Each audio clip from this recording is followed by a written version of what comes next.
Alors bonsoir à toutes et à tous. On se retrouve après cette mise en condition de Carole. Alors j'espère que vous m'entendez bien. Je pense que ça doit être le cas, donc tant mieux. Alors je suis bien content de vous retrouver. On va ensemble passer à peu près 1 heure et demie de temps à méditer et à voir comment... Alors j'allais dire comment déconfiner l'esprit confit. Alors bon, évidemment, c'est pas qu'on ait tout à fait l'esprit confit, mais bien que on peut parfois se poser la question. Alors, j'ai pas non plus envie de le poser là comme une espèce de recette du genre, voilà comment on va faire pour bien vivre le déconfinement, même si, ou le confinement plutôt, même si évidemment c'est très important. Mais je pense que c'est simplement que la situation à l'extérieur que l'on vit, elle va nous dire des choses importantes sur ce que l'on vit intérieurement et comment tout cela peut faire écho. Bon, il ne s'agit pas non plus ici d'une intervention ni scientifique, ni particulièrement documentée sur les événements intérieurs que l'on peut traverser. Il y a pas mal d'études d'ailleurs qui évoquent les troubles psychiques, psychologiques, on sait, on est au courant de ça, on lit tout ça, on sait que bien sûr ça a une incidence. Mais ce que j'aimerais faire, ou tenter, parce que c'est une tentative, ce que j'aimerais tenter de faire, c'est d'apporter un regard bouddhiste, on pourrait dire un regard bouddhiste à la situation. Et la première des choses que l'on peut essayer de faire, c'est déjà de voir comment d'une manière générale, on interprète la réalité du point de vue bouddhiste. Et cette interprétation de la réalité du point de vue bouddhiste, elle est évidemment extrêmement importante parce qu'elle va conditionner aussi la manière dont on interprète la réalité que l'on découvre au moment de la pratique méditative. Alors pour essayer de bien comprendre ce paysage, ou cette perception du paysage plutôt, parce qu'il s'agit d'une perception du paysage, d'une perception de la réalité, on peut revenir à un énoncé, qui est l'énoncé des 4 nobles vérités.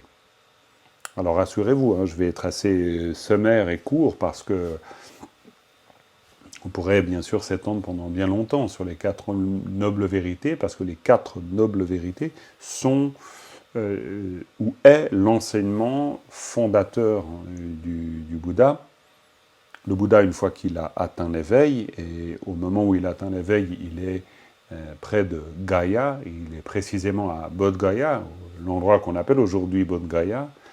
Là, il est au bord d'une rivière, la rivière Narayana, et puis il va, après 6 ans d'austérité, il va s'installer au pied d'un arbre, et puis il va réaliser l'éveil. Une fois qu'il a réalisé l'éveil, tout d'abord, il est non pas dans le doute, mais il est dans le silence. C'est ce qu'on a appelé le silence du Bouddha. Ça a donné lieu à beaucoup de littérature dans l'histoire du bouddhisme. C'est un moment très important parce que c'est un moment où le Bouddha se dit, finalement, comment est-ce que je peux partager justement avec autrui la vision, plus que la vision, la compréhension, la réalisation qu'est la mienne. Et ce qui est intéressant, c'est que le Bouddha, dans un premier temps, il se dit, ça va juste pas être possible, quoi. Je ne vois pas du tout comment il va être possible de pouvoir parler de tout ça. Donc, je vais rester silencieux. Je vais demeurer dans la forêt, je reste silencieux.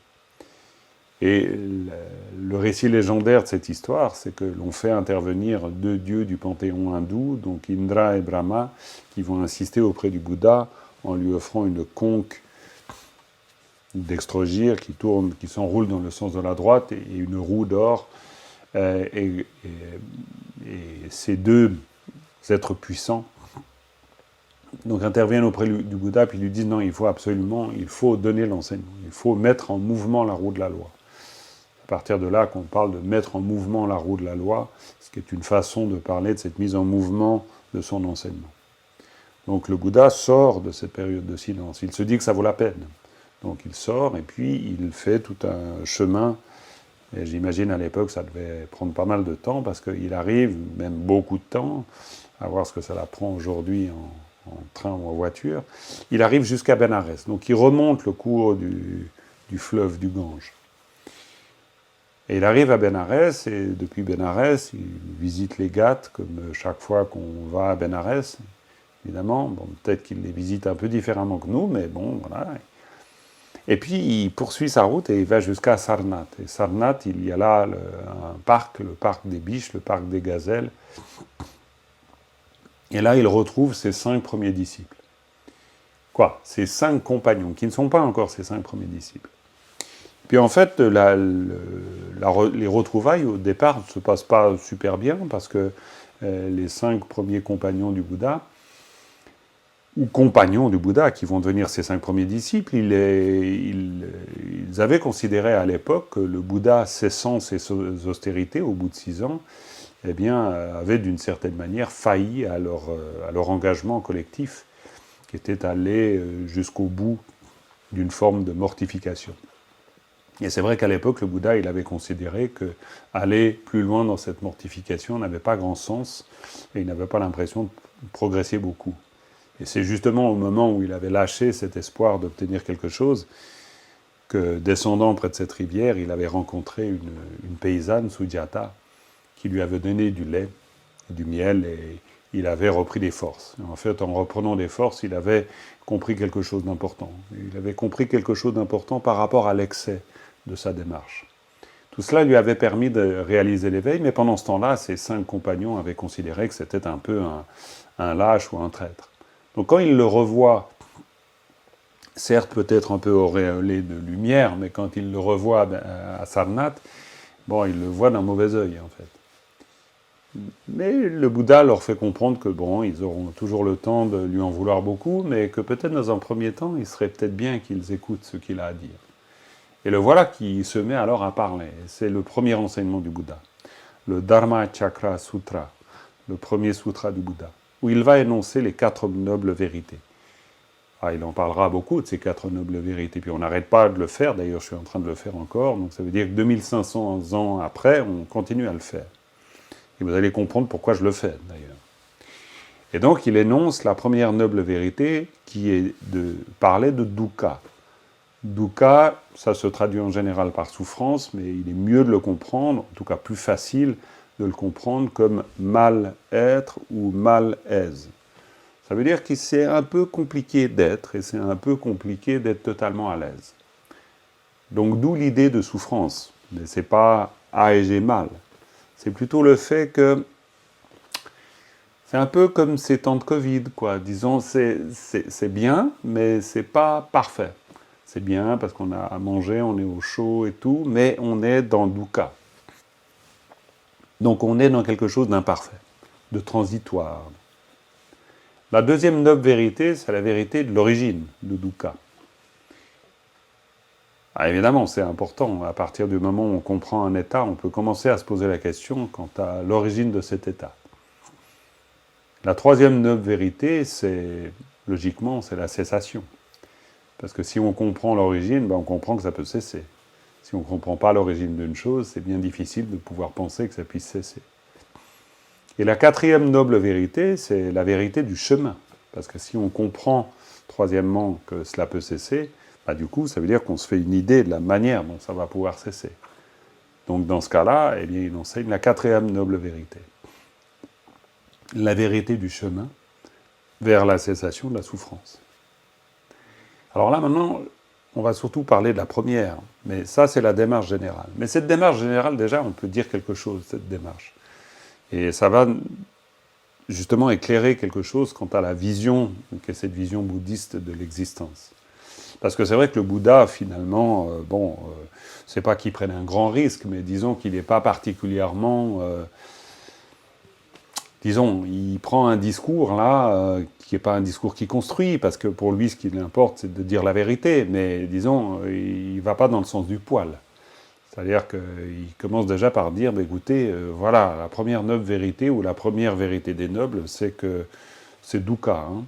Donc vous êtes dans dukkha, ce que l'on expérimente, c'est dukkha, c'est-à-dire c'est quelque chose qui a à voir au mal-être, au malaise, etc.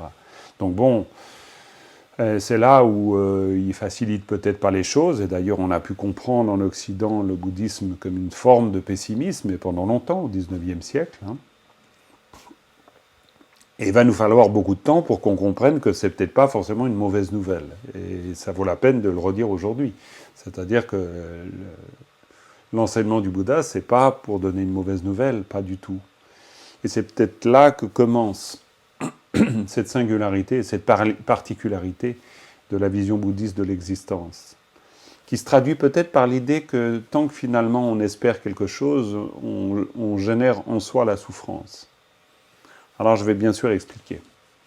Mais là où c'est intéressant, c'est de comprendre que parler déjà et tout de suite, et le poser comme une vérité, parler de l'imperfection des choses, c'est un peu comme s'il nous disait, ben voilà, première de vérité, c'est la vérité du chaos.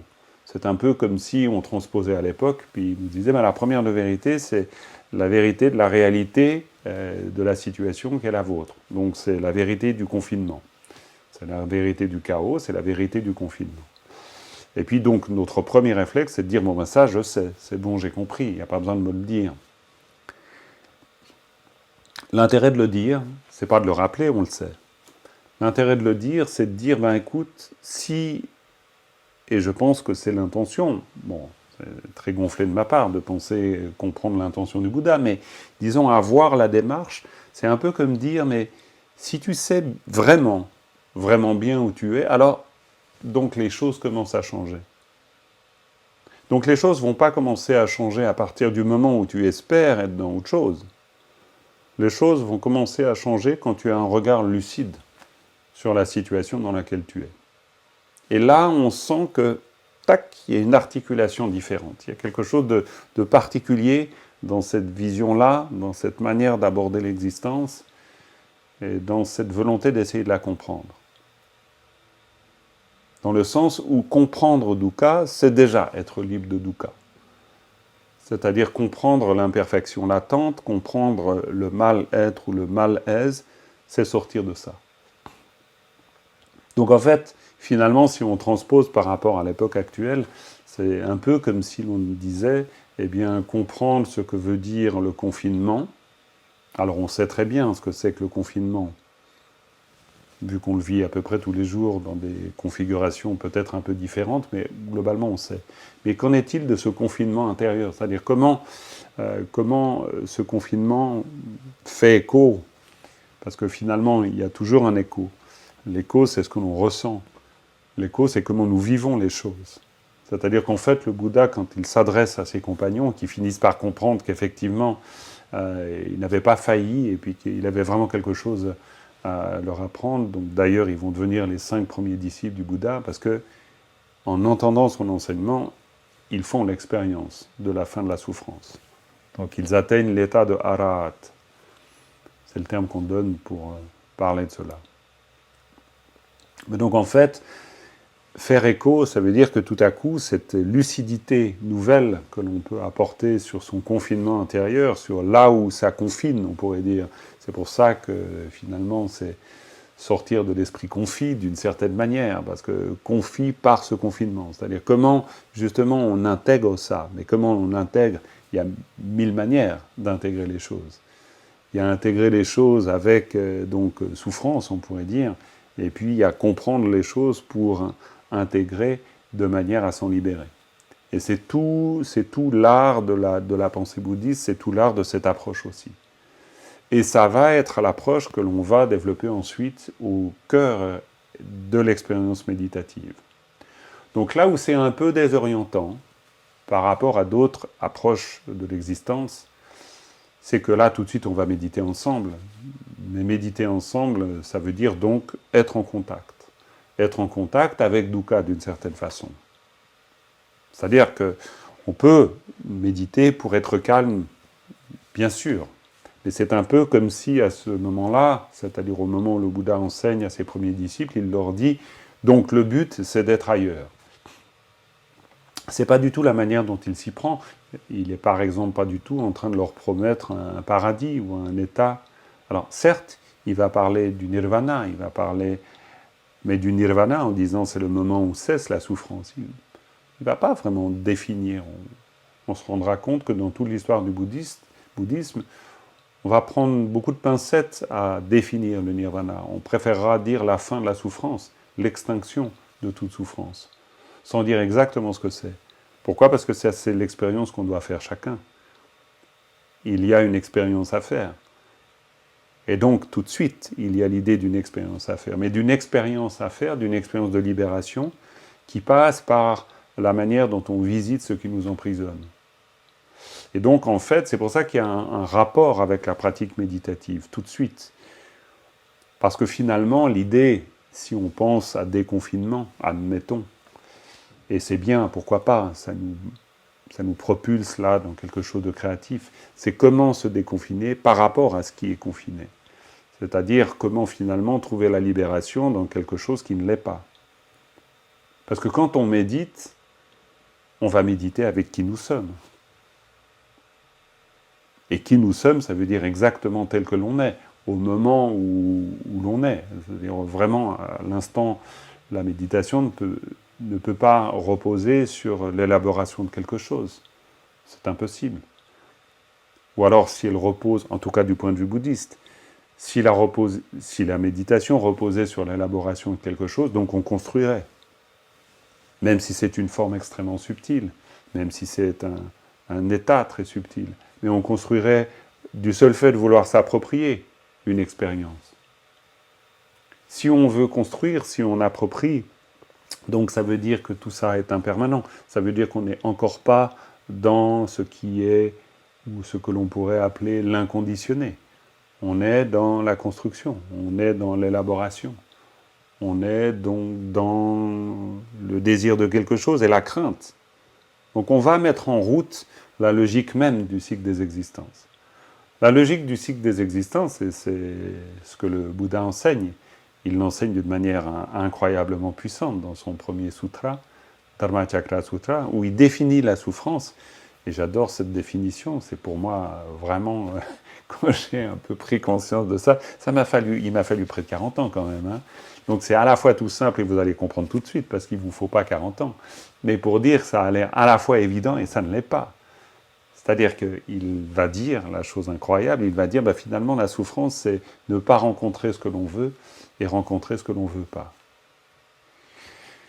Et c'est bête comme chou, c'est-à-dire que c'est pas du tout compliqué à comprendre, et pourtant si on regarde comment nous sommes construits intérieurement, on va se rendre compte que l'on construit quelque chose qui est toujours de l'ordre de vouloir rencontrer. Alors on ne sait pas trop quoi, mais vouloir rencontrer et puis craindre de ne pas rencontrer.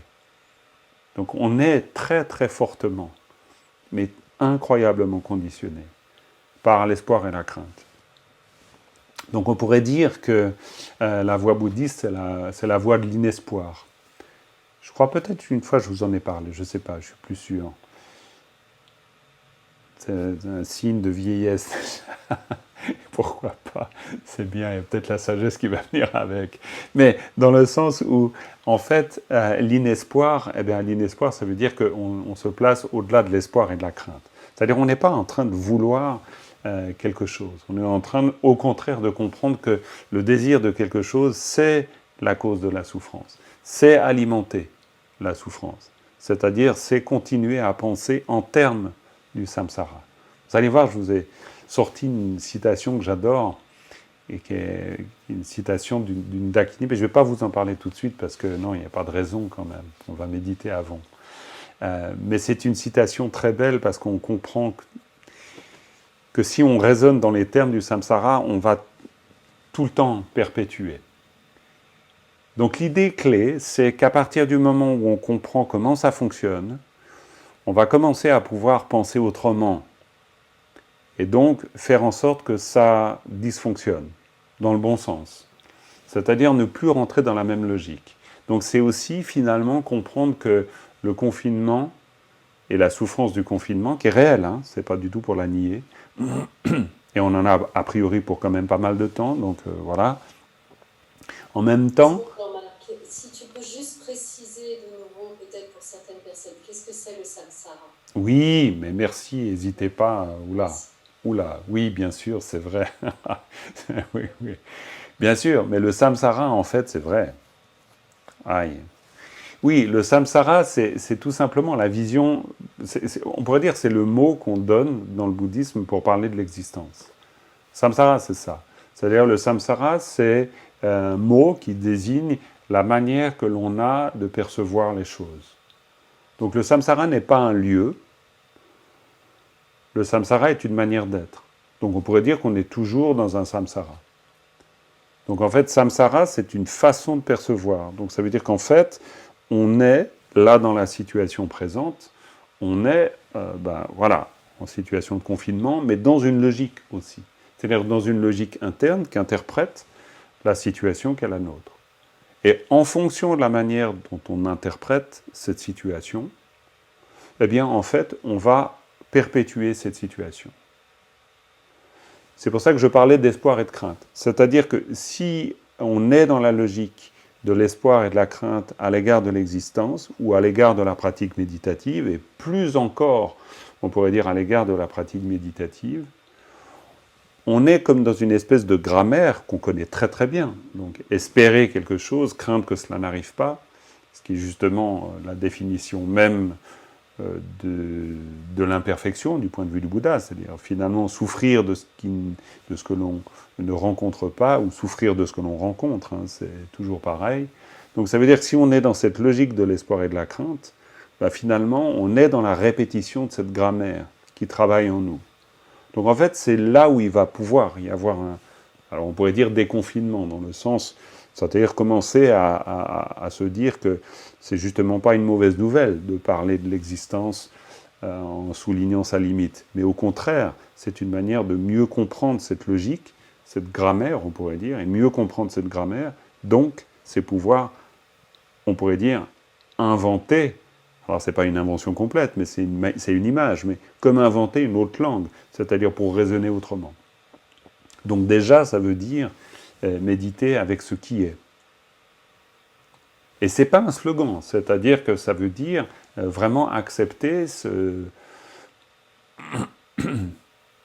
cette pratique un peu radicale finalement, qui est la pratique qui consiste à méditer avec l'état tel qu'il est. L'état de l'esprit, c'est-à-dire que si nous sommes distraits, perturbés, si nous sommes haineux, perclus de désir ou d'aversion, ou jaloux, orgueilleux, ou alors au contraire somnolent, ou bon bref, ça veut dire méditer avec ça. C'est-à-dire déjà faire le pas qui consiste à comprendre que notre grammaire interne veut justement que l'on veuille éliminer. On est dans l'idée de l'élimination du problème, tout le temps, sans se rendre compte que souvent, et ça c'est un point de vue bouddhiste de l'existence, c'est-à-dire que souvent, la recherche de la solution est l'origine même du problème. C'est très, très compliqué cette histoire, parce que ça ne veut pas non plus dire qu'on doit tout laisser faire et qu'on est d'accord avec tout. Ça n'a rien à voir, ni avec une forme de fatalisme. C'est plutôt à voir avec une espèce de regard que l'on s'offre à soi-même pour bien se rendre compte dans quelle logique nous fonctionnons. Je vais vous donner un exemple extrêmement simple. Admettons qu'on déteste cette période. C'est extrêmement simple. Si l'on déteste cette période, elle va devenir insupportable. C'est peut-être tellement trop simple qu'on dit « oui, mais ça, j'ai compris ». Oui, mais ça ne veut pas du tout dire que nous, en nous, ne soit pas à l'œuvre ce qui fait que, justement, ça devienne insupportable. Donc, le point de vue bouddhiste par rapport à ça, c'est pour ça qu'on parlait avant de samsara et que, très justement, Carole dit « oui, mais c'est quoi samsara ?» L'idée, c'est, bon, on pourrait dire l'existence, tout simplement. C'est-à-dire que, voilà, la recherche, donc, d'une espèce de solution pour solutionner l'existence, peut rendre les choses compliquées. L'attitude qui va comprendre, qui va ouvrir la possibilité que l'existence soit ce qu'elle est, ça ne va pas être, du point de vue bouddhiste, une forme de fatalité, ça va être simplement une espèce de compréhension et de sagesse profonde qu'il y a des efforts qui ne valent pas la peine d'être fournis. Ça ne veut pas dire qu'on ne doit rien faire, ça ne veut pas dire qu'on ne doit pas se soigner, ça ne veut pas dire qu'on ne doit pas faire plein de choses pour rendre les choses faciles. Ça veut dire plutôt qu'on peut, parce qu'il n'y a pas de devoir, mais on peut revenir à cette idée clé du bouddhisme qui consiste à dire que si j'entends la noble vérité de dukkha, alors dukkha est plus facile à vivre. Non pas parce que je suis d'accord, mais parce que je décide que le premier pas, c'est l'acceptation justement de la réalité qu'est la mienne. Donc c'est pour ça que ça a à voir avec la pratique méditative. C'est-à-dire cette première étape de la pratique méditative qui est de ne rien vouloir changer. Et c'est tellement bizarre, ça va tellement à l'encontre de ce qu'on veut faire en général, qu'en général, il est très difficile de ne rien vouloir changer. Parce qu'on va méditer, bien sûr, avec l'idée, ben non, au contraire, il faut que ça change. Et puis en plus, on n'a même pas tout à fait tort. C'est bien que ça change, mais simplement, peut-être que ça va changer pas comme on l'imagine. C'est possible, ça serait la bonne nouvelle. C'est-à-dire que peut-être que les choses vont changer. C'est peut-être pas nous qu'allons les changer. Il y a peut-être là quelque chose de différent sur l'idée même de l'action que l'on pense pouvoir fournir en tant qu'acteur. Et donc, toute l'idée bouddhiste, c'est que les choses vont changer, c'est pas que nous allons les changer, les choses vont changer si déjà on les laisse être. Donc ça veut dire qu'il y a dans l'attitude méditative, foncièrement et profondément, une idée d'ouverture, une idée d'acceptation. Mais en ôtant tout ce qu'on peut imaginer dans l'idée d'accepter qui veut dire subir. On n'est pas en train de subir. Pas du tout. C'est plutôt vouloir être là, accepter d'être complètement là. C'est-à-dire accepter d'être par exemple dans sa mortalité, accepter dans son caractère éphémère. C'est très difficile de faire ce pas. En plus, on sait tous que de toute façon, ça va se terminer. C'est très compliqué. Je veux dire, si on parle vraiment profondément de ce que cela signifie, ça veut dire accepter ce qui est, ça veut dire oui, ça veut dire accepter la fin des choses, accepter notre propre fin. C'est un chemin immense que d'accepter ça. C'est pas du tout, c'est pas un slogan. Ça va être un travail de toute une vie. On le sait bien, parce que peut-être que certainement que chacun d'entre vous faites ce travail. Donc c'est un travail. Je n'ai pas grand-chose à vous apprendre là-dessus. Donc c'est un travail gigantesque. Donc accepter, c'est pas subir. Accepter, c'est envisager que les choses sont. C'est-à-dire que dukkha est là, que voilà, que le confinement est là, etc. C'est trouver en soi, on pourrait le dire aussi comme ça, trouver en soi les lieux où il y a de la résistance, mais donc où il y a perpétuation de la grammaire qui nous fait souffrir. Donc pour dénouer ça, c'est pas dénouer avec des coups violents pour que les choses changent. On ne va pas taper avec un marteau sur la plaque de fer pour le faire prendre une autre forme. Il y a quelque chose qui fait que les choses vont prendre forme. Donc quelque chose se libère. C'est peut-être avec vous, une fois que j'ai parlé de cette histoire du nœud du serpent, c'est-à-dire le nœud du serpent, le serpent qui peut faire un nœud, mais le serpent qui se défait de lui-même aussi. Il n'y a pas besoin d'y mettre la main. Donc il y a toujours ces grands maîtres indiens du Mahamudra, Mahamudra signifiant les instructions qui mènent à la réalisation directe de la nature de l'esprit. Ils utilisent des images comme ça, du genre, voilà, l'esprit c'est comme un nœud, un serpent qui fait un nœud. On dit, mais de quoi il cause ? Oui, parce qu'un serpent peut faire un nœud, mais un serpent se dénoue de lui-même. Donc il n'y a pas besoin de venir et puis dire, je vais intervenir pour dénouer le serpent. Non, il se dénoue tout seul. Puis d'ailleurs, il vaut mieux qu'il se dénoue tout seul, parce qu'il fallait mettre la main pour dénouer le serpent, on risquerait notre vie. Donc c'est aussi des images importantes pour dire quelque chose se dénoue. Donc c'est passer de je dénoue à ça dénoue. Donc d'où l'idée de cette attitude méditative, donc complètement ouverte à ce qui est, et qui est intéressante pour le coup, parce qu'elle nous fait envisager la réalité autrement. Donc voilà, là maintenant je vais arrêter de causer, puis on va méditer. On est bien assez causé. Donc maintenant, faisons cette expérience, qui n'est pas du tout une expérience ni mystique, ni particulière. Il ne s'agit pas de se mettre dans un autre état de conscience, vraiment pas. Au contraire, il s'agit de se mettre dans son état de conscience, c'est-à-dire dans l'état que la conscience est. Voilà. Petit à petit, le calme mental va s'installer à partir de là. Mais d'abord, voyons si on peut accepter ce qui se produit. Donc on va méditer une dizaine de minutes, quinzaine de minutes. Ça peut, on ne sait pas, on verra ce qui se passe. De toute façon, tout se passe toujours au présent, évidemment, même si voilà, ça ne se passe qu'au présent. Voyons quelle est notre disponibilité, ou au contraire, quelle est notre indisponibilité à l'égard de ce qui se passe. Mais juste, si on se sent indisponible, ben essayons d'être disponible à cette indisponibilité, sans cesse, à chaque instant. Voilà, un petit coup de gong et puis on commence.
Alors on se détend, vous pouvez vous étirer.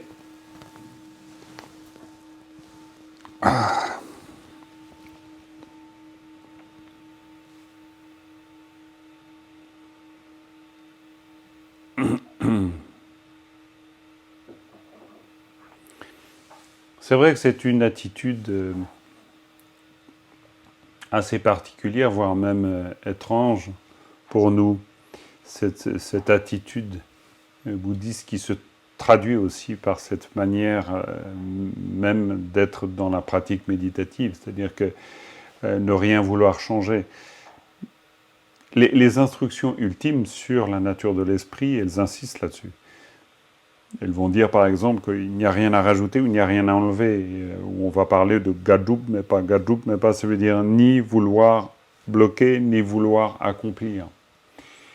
Alors en même temps, le soin, la prudence requiert de bien comprendre qu'on parle là du processus méditatif.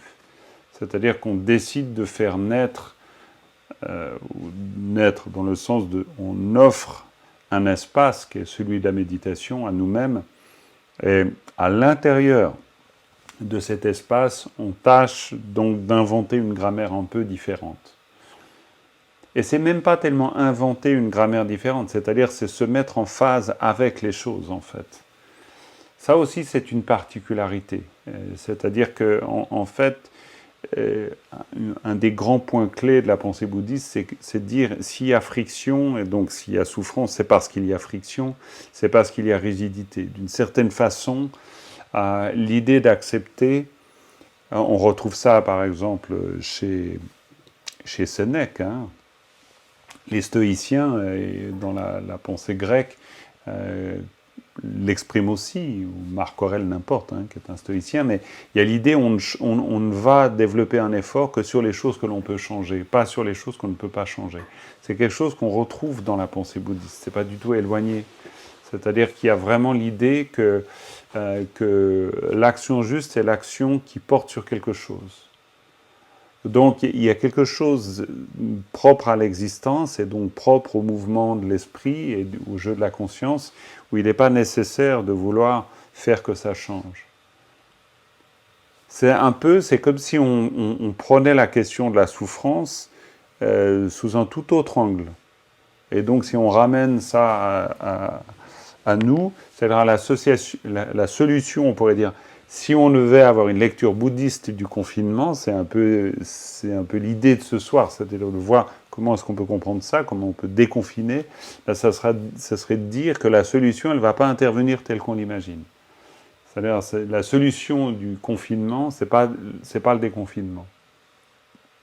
Ça va être autre chose. C'est-à-dire c'est un peu comme si ça, c'était trop simple. Ça, c'est encore... On pourrait dire c'est encore, même si c'est évident que ce serait très agréable, il n'y a pas de doute, on serait ensemble, et puis encore, on serait ensemble, mais est-ce que l'on se rencontrerait? On n'en sait rien. Il y a quelque chose de, est-ce un bien, est-ce un mal, finalement? Est-ce que la vie nous joue un mauvais tour? dans cette idée-là du Bouddha qui va insister sur cette vérité de dukkha, qui est une façon de parler de l'existence, donc samsara, mais pour dire, ok, c'est ainsi, c'est pour couper court à cette idée que justement la vie ou l'existence pourrait nous jouer un mauvais tour. C'est se rendre compte combien le poids de souffrance va être important à partir du moment où on rentre dans cette grammaire-là, dans cette logique. Voilà, la vie nous joue un mauvais tour. Donc il y a quelque chose où finalement la pluie ne tombe jamais au bon moment. C'est tout simple, hein. Mais c'est jamais le bon moment, évidemment. Mais de la même manière, c'est pas le bon moment pour mourir, c'est pas le bon moment quand les choses s'arrêtent, c'est jamais le bon moment. Il y a l'idée donc du bon moment. Il y a plus l'idée du bon moment que l'idée du moment. On pourrait dire que l'attitude bouddhiste, on peut l'imaginer comme quelque chose qui est plus en phase avec ce qu'est le moment plutôt qu'avec l'idée du bon moment. Ce serait presque la recherche du bon moment qui est le début de la souffrance, en fait. Non pas qu'il n'existe pas, tout simplement parce qu'il ne va pas se présenter tel qu'on l'imagine. Donc il y a quelque chose de l'ordre de la curiosité fondamentale. Être ouvert à ce qui se produit, c'est vraiment être curieux. C'est certainement aussi une façon de comprendre ce qu'on entend par être ni sans espoir ou sans crainte, c'est-à-dire sans attente. C'est-à-dire sans attente, ça ne veut pas dire qu'on n'attend plus rien, mais ça veut dire qu'on est prêt à être surpris par ce qui se produit. C'est très différent. Sans attente, on pourrait dire, la vision pessimiste du sans attente, c'est, bon, voilà, je n'attends plus rien de l'existence, plus rien, je ne peux finalement plus rien découvrir. Tout, voilà, tout est déjà dit d'une certaine façon. Oui, ça c'est une façon d'être sans attente, mais une façon d'être sans attente, c'est ne pas penser que l'on a tout reçu, c'est que finalement, les choses continuent à être totalement neuves. Donc il y a, quand je parle ici de nouveauté, c'est pas juste un slogan, c'est-à-dire que l'expérience méditative, c'est l'expérience de la nouveauté, tout le temps.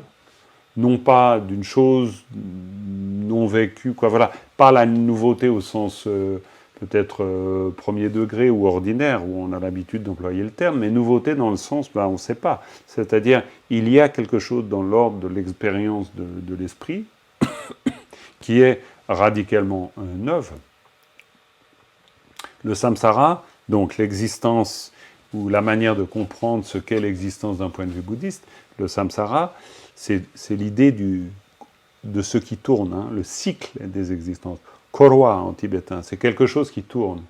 Donc là, du point de vue bouddhiste, quand on parle du samsara ou de l'existence telle qu'on la comprend, c'est la répétition. C'est toujours la répétition du même. Donc on entre dans une logique répétitive, tout le temps. Donc confiné, déconfiné, confiné, déconfiné. Espoir, crainte, espoir, crainte, espoir, crainte, espoir, crainte. Naissance, mort, naissance, mort. Donc il y a quelque chose là de répétitif. Donc en fait, l'idée, en étant dans cette réceptivité complète de la pratique méditative, c'est de sortir un peu de cette logique. Alors, bon, l'expérience méditative peut être particulièrement désagréable ou agréable, évidemment. Ça peut être, là on a médité quasiment 20 minutes, ça peut paraître extrêmement long. Il peut y avoir de la lassitude ou alors on a l'impression qu'il ne se passe rien. C'est déroutant parce que finalement on n'est pas en train de travailler pour faire disons que se lève un état particulier. Il n'y a même pas la recherche d'un état particulier. On parle de la simplicité de la nature de l'esprit, sans artifice. C'est quelque chose qui va revenir très souvent, sans artifice. C'est tout le contraire de ce qu'on a l'habitude. On a l'habitude de maquiller d'une certaine manière. Donc il y a un artifice. Même très subtilement, quand on médite, on va vouloir faire. Une des instructions, c'est migom. Migom, c'est ne médite pas. Ce qui est complètement bizarre, parce qu'en fait, mais c'est la première des instructions qu'on nous donne, c'est-à-dire ne médite pas, pour préparer l'esprit, justement. Pour préparer l'esprit à ce qui peut se produire. C'est-à-dire, si déjà là, on est dans l'idée de méditation, comment est-ce qu'on peut méditer ? Franchement, si on y réfléchit vraiment, c'est compliqué. Hein. Ou alors on arrive facilement à abandonner notre idée de la méditation, mais ce qui n'est pas, c'est pas du tout simple. Parce qu'on va vouloir peut-être défendre quelque chose. C'est-à-dire que si, admettons qu'on médite comme ça pendant 10 ans, pendant 1 heure par jour, 2 heures par jour, puis qu'au bout de 10 ans, il ne se passe rien. Ou peut-être qu'il s'est passé énormément de choses, puis tout à coup, il ne se passe plus rien. Ben, c'est terrible, mais ce qui est terrible, c'est pas parce qu'il ne se passe plus rien, c'est parce qu'il ne se passe pas ce que l'on pense qu'il devrait se passer. Il peut y avoir quelque chose, c'est pour ça que, voilà, il peut y avoir quelque chose qui est de l'ordre de la difficulté, du seul fait d'avoir créé ou d'avoir élaboré une idée de la méditation. Et d'ailleurs, les instructions nous le disent. Quand je dis les instructions, c'est les instructions classiques, hein, celles que j'ai reçues, qui m'ont, on pourrait dire, bercé, celles avec lesquelles j'ai grandi au cours de toutes ces années. Et donc c'est ça que je partage avec vous. C'est des instructions qui nous disent, dès lors que tu as l'idée de quelque chose, l'idée d'un résultat, c'est déjà quelque chose qui va empêcher le processus. Donc si tu médites avec une idée de méditation, voilà. Donc c'est juste toujours et encore travailler le terrain. Le terrain, c'est-à-dire, voilà, c'est ce que l'on est en train d'évoquer. Ça, c'est le terrain. C'est-à-dire comment je me dispose pour être dans cette expérience méditative et en étant le plus ouvert à cette expérience méditative. Et en acceptant même que l'expérience la plus ordinaire qui soit fait aussi intégralement partie de l'expérience méditative. Donc rien n'est à laisser de côté. Donc tous les états. Donc c'est s'habituer aussi à rencontrer tous les états. S'habituer à rencontrer tous les états, si vraiment, admettons, on s'habitue profondément à rencontrer tous les états que l'on peut rencontrer intérieurement, alors on peut beaucoup plus facilement vivre les situations qu'on rencontre. Un des points communs de toutes les situations que l'on rencontre, c'est le fait de ne pas les avoir souhaitées. C'est-à-dire qu'on pourrait dire, si on reprend la définition que le Bouddha a de la souffrance et qu'on la transpose à l'égard du Covid, alors rappelez-vous de cette définition, elle est redoutable. La souffrance, c'est ne pas rencontrer ce que l'on souhaite et rencontrer ce que l'on ne souhaite pas. Donc voilà. Donc on est exactement face à quelque chose qu'on n'a pas souhaité. Il n'y a pas de raison de le souhaiter. Personne ne peut se dire « Ah oui, si, je me réjouis ». Non, il n'y a pas de raison. Je veux dire, on ne souhaite pas ce genre de choses. On ne souhaite pas ce genre de choses. Mais il y a différentes manières de dire « je ne souhaite pas ce genre de choses ». Et je ne souhaite vraiment pas ce genre de choses. Et puis, tout simplement, non, je n'ai pas de raison de souhaiter ce genre de choses. Mais je n'ai pas non plus raison de souhaiter autre chose. Donc il y a manière et manière de ne pas souhaiter. Il y a une manière craintive, je crains parce que donc je souhaite que ça n'arrive pas, ou je souhaite que surtout ça ne soit pas. Et puis il y a, non, je ni à le souhaiter, ni à pas le souhaiter. C'est-à-dire je ne sais pas. C'est pas je ne sais pas, je suis démuni. Pas du tout. C'est je ne sais pas, c'est ok. Quelque chose se présente. Donc quelque chose se présente dans l'expérience méditative. On comprend bien ces instructions si on veut pouvoir méditer longtemps. Longtemps, dans le sens de maintenant jusqu'à ce que l'on meure, ça peut prendre du temps. Donc si on veut méditer longtemps, ça veut dire qu'il va falloir vivre avec toutes sortes d'expériences méditatives. Vu qu'on va devoir vivre avec nous-mêmes, on le sait, mais voilà, c'est une cohabitation pas toujours simple, et parfois très heureuse, évidemment. Donc cette citation, je vais vous parler de cette citation, parce que cette citation, elle nous dit quelque chose de très beau. Il faut que je la retrouve, je vais la retrouver tout de suite, voilà. C'est le chant de la reine de la Dakini de la splendeur. Une Dakini, c'est comme une espèce de fée, on pourrait dire, c'est-à-dire les Dakini, dans l'imagerie tibétaine, bouddhiste, les Dakini, c'est les aspects féminins porteuses de sagesse. Milarepa rencontre beaucoup de Dakini. Milarepa ne serait pas ce qu'il est s'il n'avait pas rencontré des Dakini. Donc les Dakini, c'est très important. Et là, c'est la Dakini de la splendeur. Mais c'est la reine de la splendeur. C'est la Dakini, reine de la splendeur. Et c'est son chant. Et qui nous dit...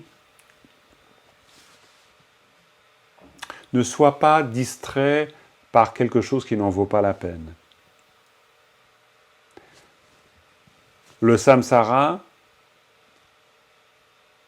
du fait même de la distraction, est similaire, est semblable à un rêve.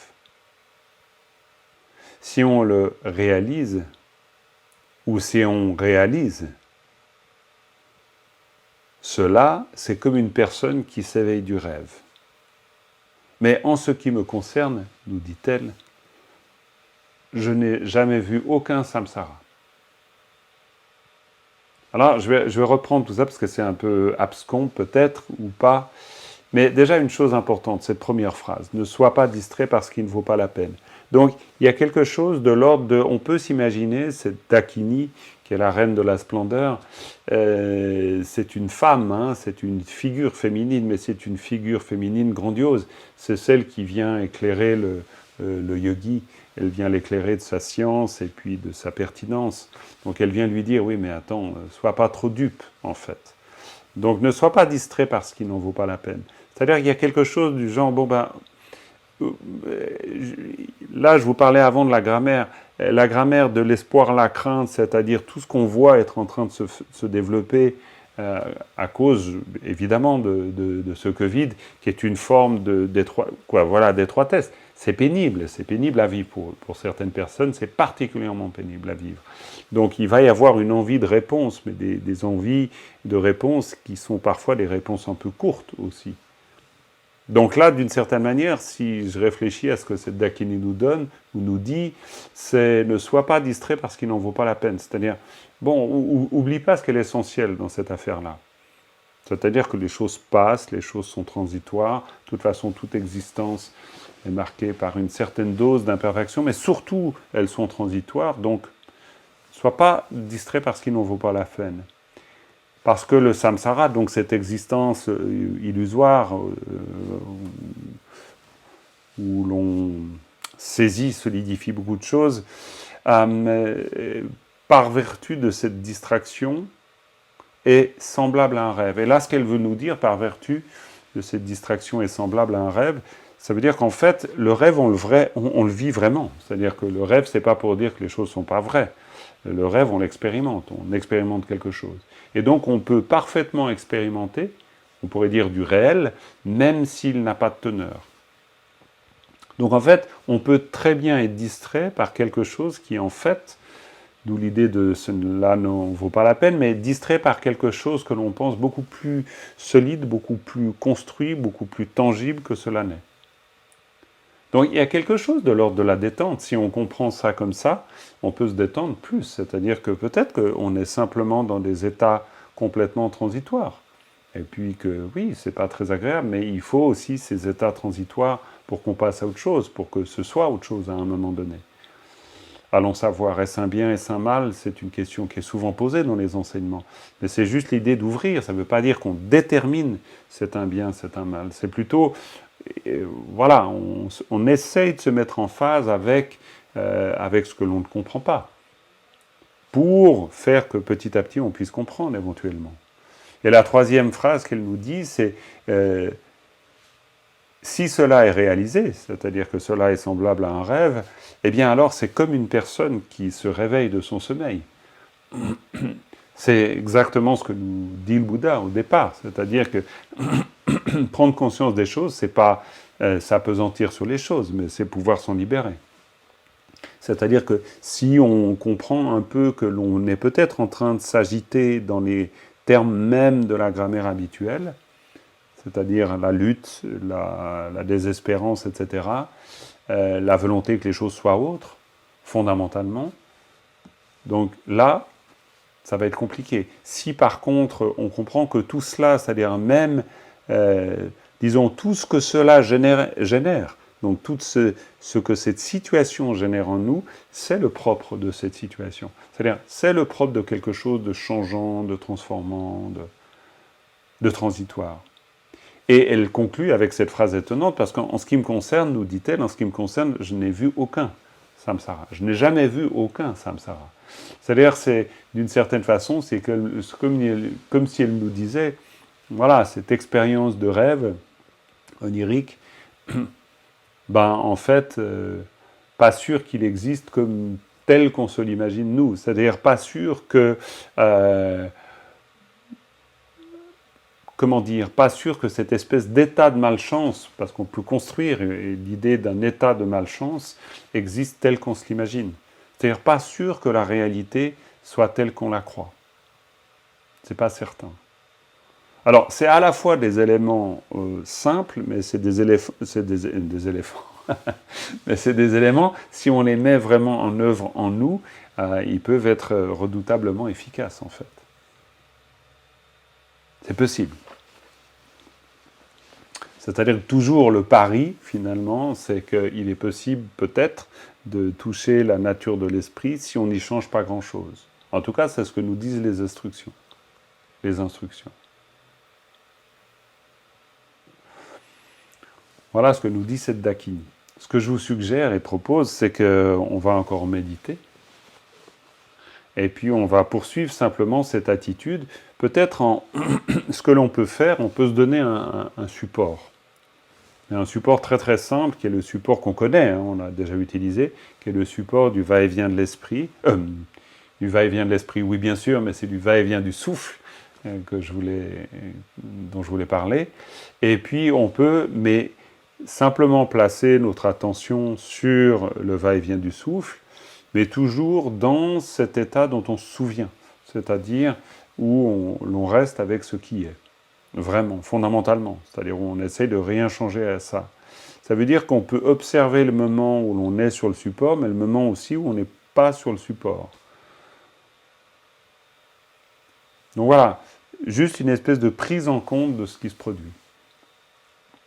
Avec ce va-et-vient du souffle qui de toute façon se produit. C'est un peu comme l'endroit calme en fait. Hein. C'est découvrir l'endroit calme. Il y a quelque chose de ça. C'est-à-dire que ce n'est pas le support du genre, il faut absolument rester sur le support, mais c'est plutôt l'endroit calme. C'est-à-dire au moment où la conscience se place sur cette conscience du va-et-vient du souffle, donc sans autre distraction, ça c'est l'endroit calme. Puis naturellement, on va le quitter. On ne va pas demeurer tout le temps. Ou alors, si c'est le cas, ben dans ce cas-là, très bien. Mais dans ce cas-là, on reste, sans se dire que c'est parfait ou pas. Bon, bref, on reste sur cet endroit calme. Et puis sinon, ben, on va rester sur cet endroit calme et puis on va partir. Et c'est là où, justement, donc il va falloir accepter, justement, il va falloir accepter qu'il y ait un petit grain de sable dans le rouage, c'est-à-dire la distraction.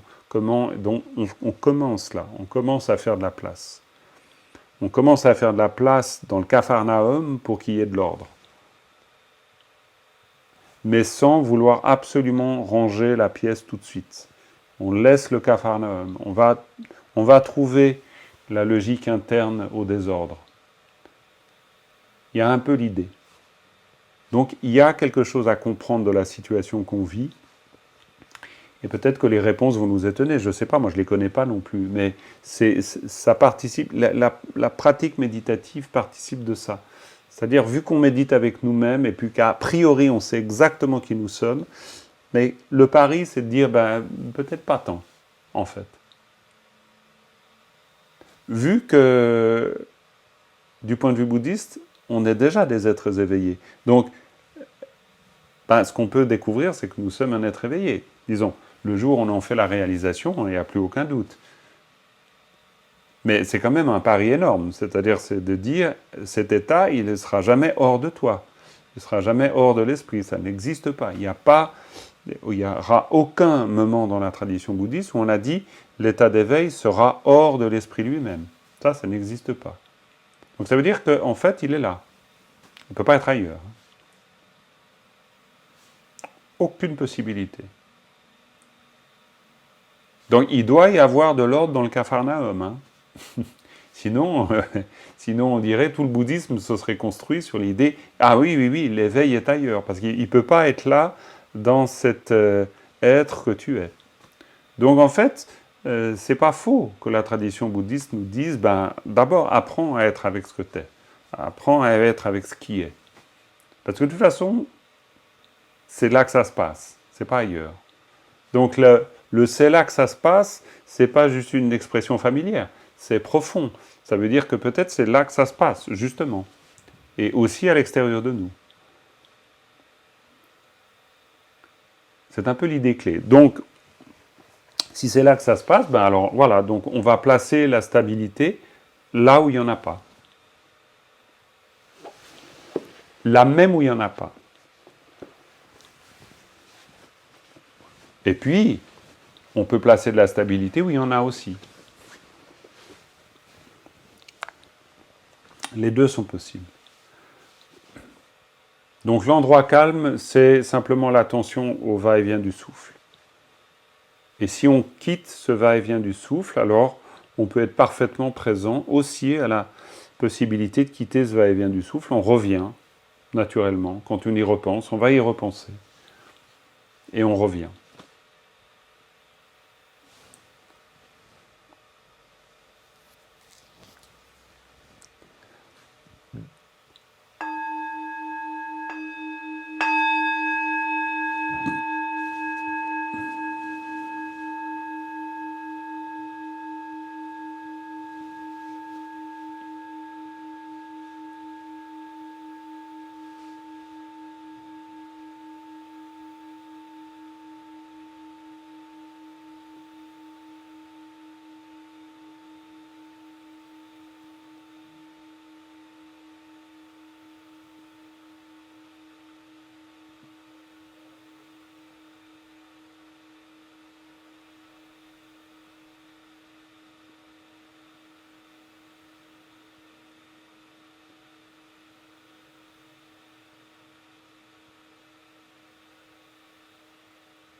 Alors bien sûr, on ne va pas apprendre à se déconfiner pendant en simplement 1 heure et demie, mais l'idée c'est de toucher, aborder, je ne sais pas, mais en tout cas de toucher cette manière un peu particulière d'être, qui consiste d'abord, avant de trouver la solution, eh bien déjà d'être avec ce qui se présente. Et donc finalement, ça a l'air de rien, mais cette expérience ou cet exercice, plutôt exercice méditatif, et parfois il peut paraître un peu difficile à poursuivre parce que finalement, voilà, on va être face à de l'impatience, on va être face à l'envie de bouger, à l'envie de changer quelque chose, mais, mais cette espèce d'arrêt sur image, qui n'est pas une rigidité ou une fixité, c'est déjà prendre conscience de comment justement s'organise cette grammaire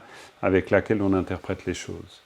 Donc l'idée étant, toujours pour refaire une boucle avec cette démarche bouddhiste déjà initiée par le Bouddha, l'idée étant que mieux connaître le principe, ou plutôt les principes dans lesquels ou avec lesquels on fonctionne, va nous permettre de nous en libérer.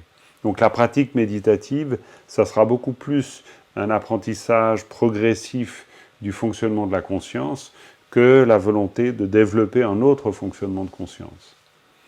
Et donc, c'est ce qui peut sembler, ou c'est ce qui peut parfois être difficile, parce que là, on médite pendant 1 heure et demie. Si on médite pendant toute une journée, disons, la journée peut sembler longue, évidemment. Donc, ça veut dire qu'à un moment donné, il va falloir entrer dans l'expérience, quelle qu'elle soit, cette expérience. Vu qu'il n'y a pas de promesse d'autre chose, étant donné que tout est déjà là. Mais si on a de la peine à le découvrir, c'est que justement quelque chose nous en empêche. Mais la promesse, c'est aussi de dire que tout est déjà là. Donc il ne va pas y avoir besoin de créer autre chose.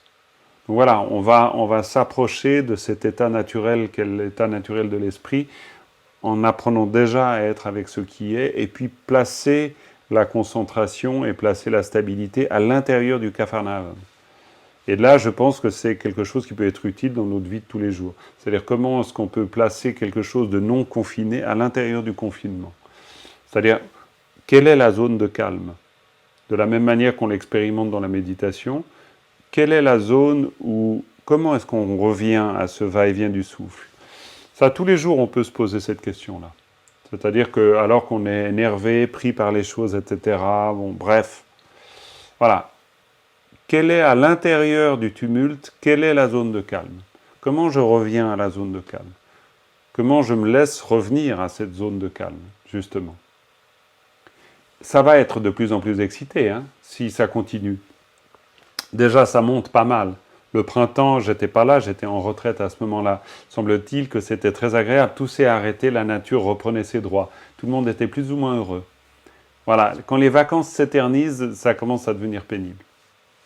Donc voilà, et si ça continue, bon, voilà. Donc il va falloir trouver les zones de calme dans la tourmente.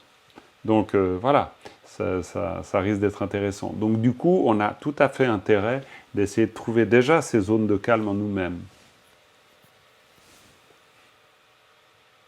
Mais forcément, ça commence par toucher ce qui n'est pas forcément calme, c'est-à-dire toutes les pensées qui nous traversent, toutes les distractions, le retour au passé, l'anticipation du futur, etc. Voilà, faut déjà toucher ça, toucher ce que l'on est temporairement. Voilà ce que je peux dire. On va terminer par une dédicace.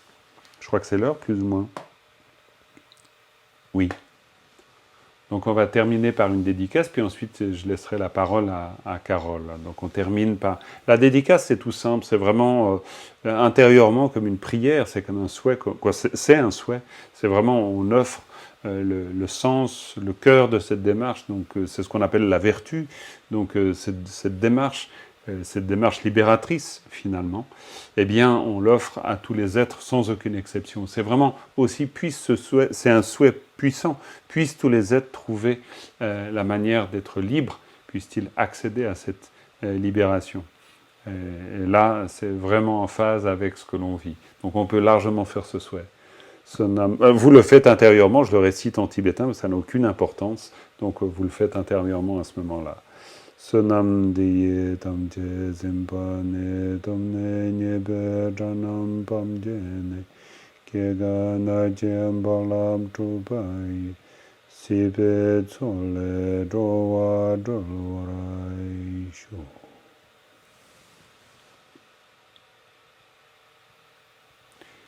Merci beaucoup et puis à tout bientôt.